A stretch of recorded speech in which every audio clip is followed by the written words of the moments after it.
Hello there, my name is Patrick Mitchell, and in this video let's talk about itches and urges and how mindful awareness can help us navigate those.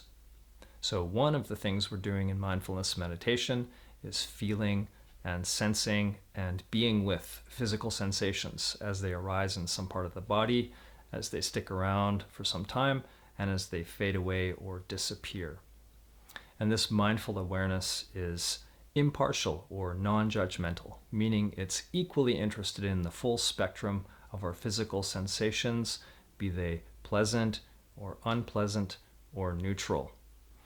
And having a kind of balanced interest or curiosity or openness to experience gives us a lot of freedom and ability to choose, a lot of awareness, and can really help us reduce our measure of suffering and help us connect deeply with what's happening inside us and around us.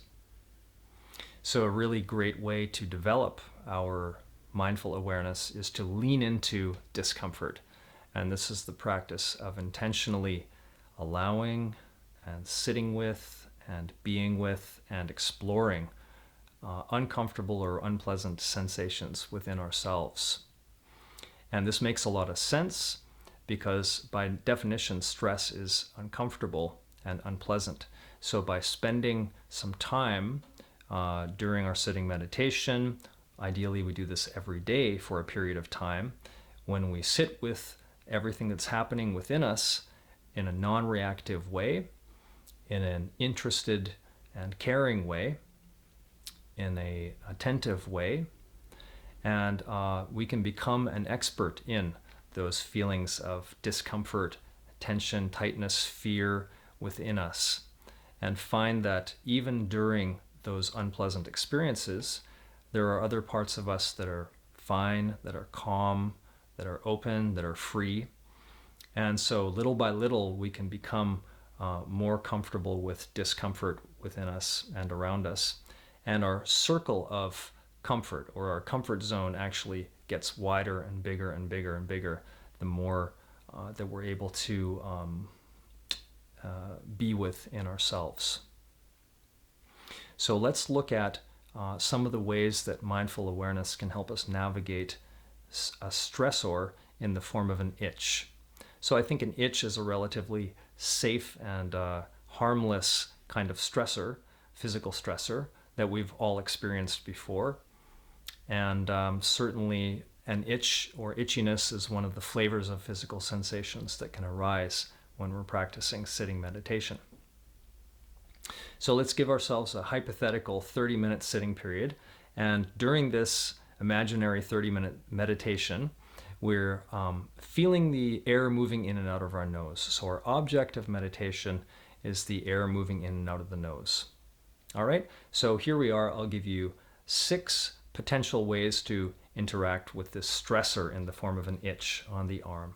There are probably many more ways to interact with the stressor of the itch, but let's just start with these 6 levels. So level 1, we're sitting and meditating, and an itch arises on the arm. And we automatically and immediately reach over and scratch the itch. So this is a kind of conditioned response that you could see any furry mammal doing. We can frequently see furry mammals around the planet scratching itches without any awareness of what they're doing, without any freedom to choose. Level 2, we're sitting and meditating, an itch arises on the arm. We immediately reach over and start scratching it, but we have some awareness of what we're doing. Level 3, we're sitting and meditating, an itch arises on the arm, but we pause. And this pause is our human ability to pause between stimulus and response. And in this we have freedom, we have a moment of awareness, we have a moment of choice. And during this pause, we feel the itch, but we haven't reacted to it. We can do a few different things. One is we can silently, mentally gently label that sensation. Itchiness, or tightness, tickling, or whatever it might be. Another thing we can do is expand our awareness into the rest of the body and feel what's happening in other parts of the body. Are there some muscles that are tensing up because we feel an itch? Are there some parts of the body that we are unaware of? Let's feel down into our feet, our legs, our bottom, our belly, our chest. Feel our breathing. Feel our other senses. Feel the breeze on the skin, perhaps. Also, we can open into our environment and hear some sounds around us, or open our eyes and notice a color around us. So these ways of expanding our awareness is a way to put that itch in perspective and kind of give us a bigger container. So now imagine we've paused for some period of time, but the itch is quite unbearable.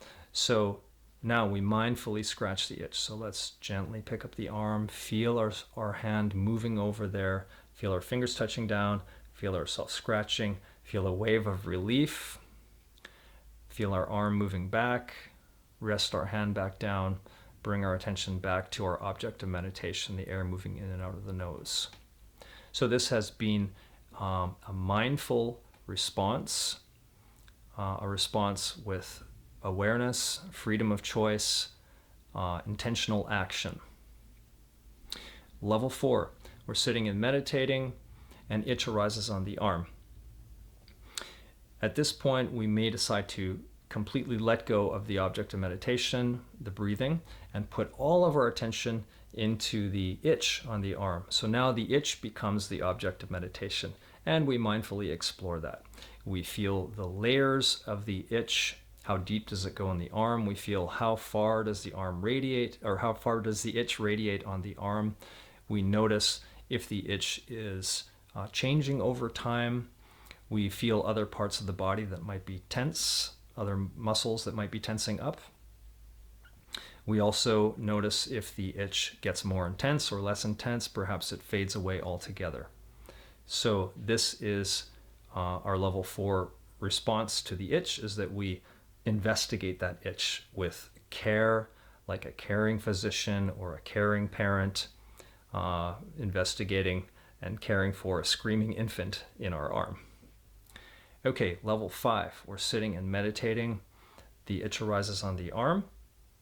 And now we give a command, a gentle command, let go. Bring our awareness back to the nose. After some time, the itch flares up again.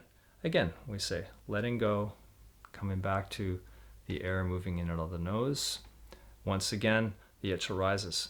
So this could be a kind of graceful dance with the sensation. It could be an easy flow of life experience. There doesn't have to be any break in the meditation at all. There can be just an awareness of the movement of attention from the distraction to the object of meditation, to the distraction, back to the object of meditation. And we can just allow this flow to go on as long as the itch continues, or as long as the meditation continues.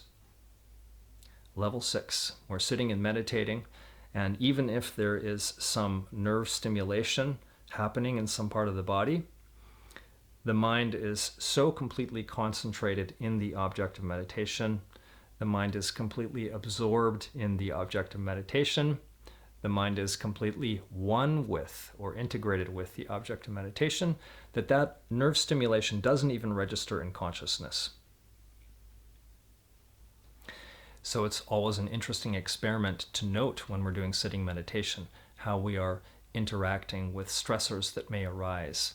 And the stressor, again, may be an itch, but it also could be a physical pain, could be an emotion, could be a thought, could be a sound, or something else in our environment. And of course, this ability to pause develops fortitude, patience, strength, tolerance that we can then apply to any area of our life.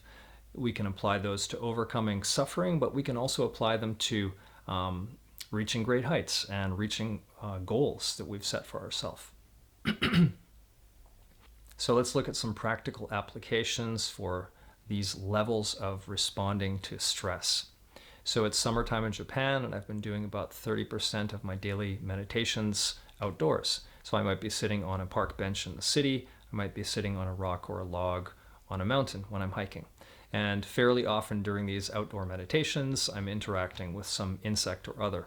So at one end of the spectrum, there are some small benign ants that are moving on my hand or my arm. And without looking, I can identify them as ants because of the way they're randomly moving around and not biting. And that's fairly easy for me to just notice that tickling sensation and then let that go, come back to my object of meditation in the nose. So that's like a level 5 response. More challenging is when they move around up my back of my neck and started moving around my head, around my face. I was still able to shift my awareness between the object of meditation and the sensation. So that's like a level 5 response. More challenging was when one of the ants went into the outer curls of my ear, and I felt quite a strong contraction in my nervous system at that time. And I had to drop everything and just, this was drawing all my attention, that feeling, that sensation. So that's like a level 4 response. I made that the object of my meditation. A little more challenging are mosquitoes.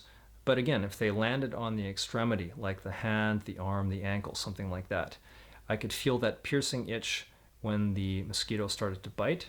And I was fairly able to let go of that sensation, come back to my object of meditation. More challenging when the mosquito is flying around, I can hear it, and then it lands, and then that piercing itch starts. And if it's on my face, my neck, it's quite challenging to not to brush that away, to override that urge. So pretty much I would drop everything and put all my attention, or that sensation was drawing all my attention. So I had no choice but to put all my attention on that. That's like a level 4 response. Once when I was sitting, a mosquito was circling, it landed right on the side of my nose, and I could start to feel that piercing itch happening in my nose, and it took a lot of willpower not to brush that insect away, but I was practicing mindful awareness, having some awareness of the rest of my body, and feeling the sensations, noticing contraction, feeling my breathing. So it was a level 4, level 5 response.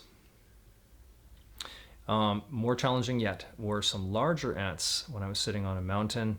One larger ant was walking kind of randomly around my forearm and then went into the crease of my inner elbow, and that created a very strong shiver reaction in my nervous system, and it took a lot of willpower to let that insect keep moving on my forearm. And there's a fair amount of fear that comes up. Even though that wasn't a biting insect, there's always a thought that, at any time it could bite. So there's almost an apprehension there that goes along with that sensation. So it's really interesting to investigate the layers of fear, of thought, and cognition in addition to the physical sensation, which is really just a tickling sensation with some contraction of muscles in different parts of the body. It's a very rich and complex world of sensation when we're living life. And we can sort of expand our comfort zone a lot by being with things that are very uncomfortable. One of the most challenging was once when I was sitting on a park bench, and one of those larger ants was kind of circling around and exploring my calf muscle and my shin. And I could tolerate it for about maybe 2 or 3 minutes, but somehow it was just too much to bear, and I had to slowly reach down and gently brush away that insect. So that was maybe a level 3 response, where I just had to do something to take care of myself in that moment when it was almost too much to handle. And then there were times when a larger flying insect might suddenly hit my skin or suddenly buzz near my face, and I had an instant flinch reaction without any awareness of what I was doing. So that would be just a completely conditioned, animalistic response to stimulation without any awareness at all, without any freedom. There are also some really interesting moments of interplay between different sensations. So being very hot and humid in Japan, if I'm sitting outdoors, oftentimes there's a slow trickle of sweat running down some part of my body. Sometimes I can feel that very light kind of tickling sensation moving down, for example, my chest underneath my shirt as I'm sitting outdoors. And then when there's an insect just gently tickling, moving on my hand or arm or something like that, those sensations are almost the same in some ways. Also, the insect sounds that are there, cicadas are very noisy, buzzing, chirping insects. Then there's the really subtle, smaller buzzing sound of a mosquito, chirping birds, wind in the leaves, sounds of other things going on around me. So there's a lot of interplay and layers of experience to kind of explore and feel into and notice. And also to notice when one has gone away from the object of meditation and to gently let go of those other things and come back to the object of meditation.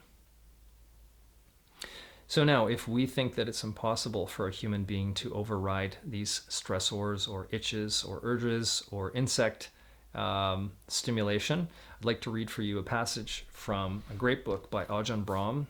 The book is Mindfulness, Bliss, and Beyond.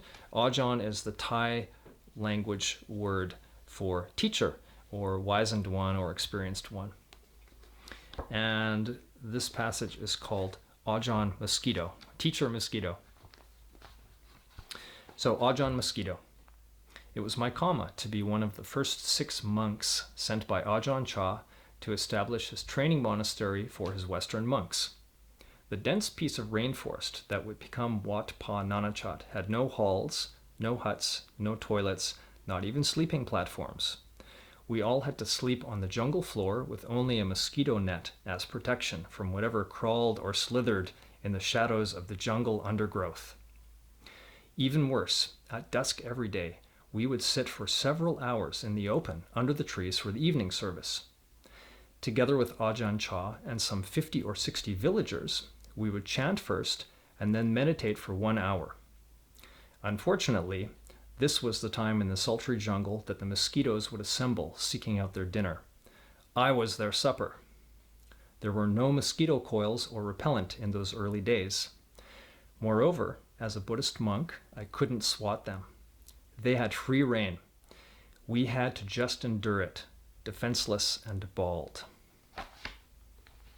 Together with a young American monk, I would play a game of counting how many mosquitoes would bite my bare flesh at the same time, to see which one of us could count the most. I would count to 60 or 70 before stopping, because the bites were too close to count separately. It was unbearable, and I often prepared to run. But when I opened my eyes, I would see Ajahn Chah and all the villagers sitting so still that my pride would not permit me to flee.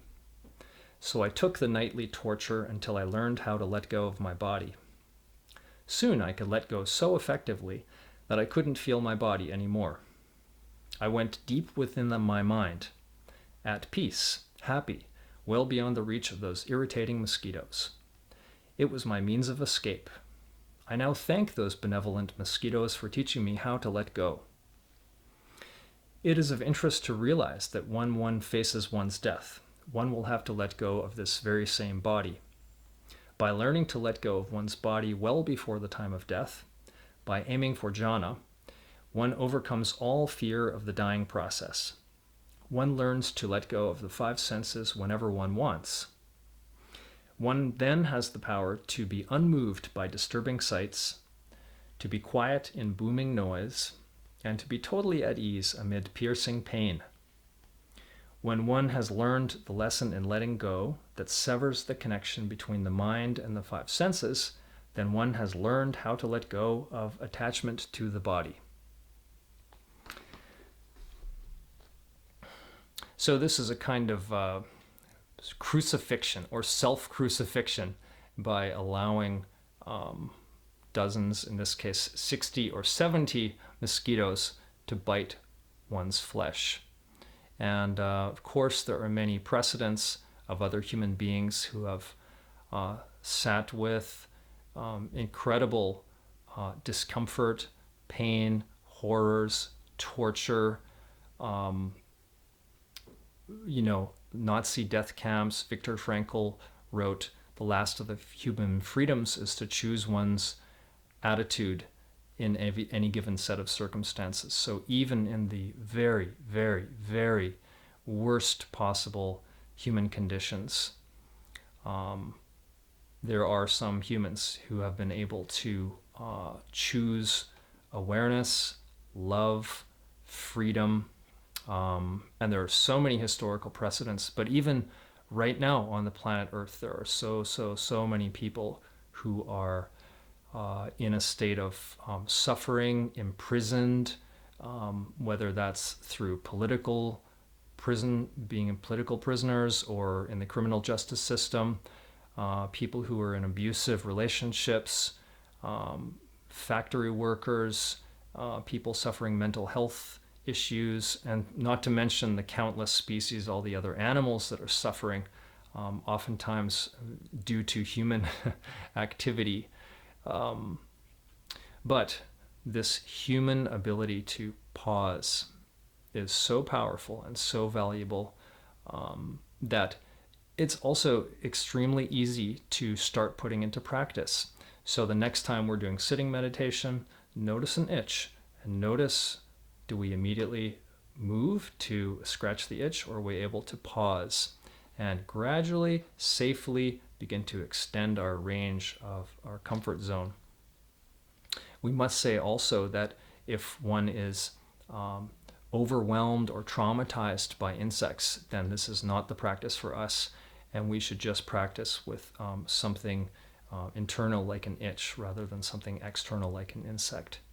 And also, if there's a real phobia of an insect, then a person might choose at some point in their life to find a qualified and skillful and wise and compassionate therapist to engage in something like exposure therapy or progressive desensitization.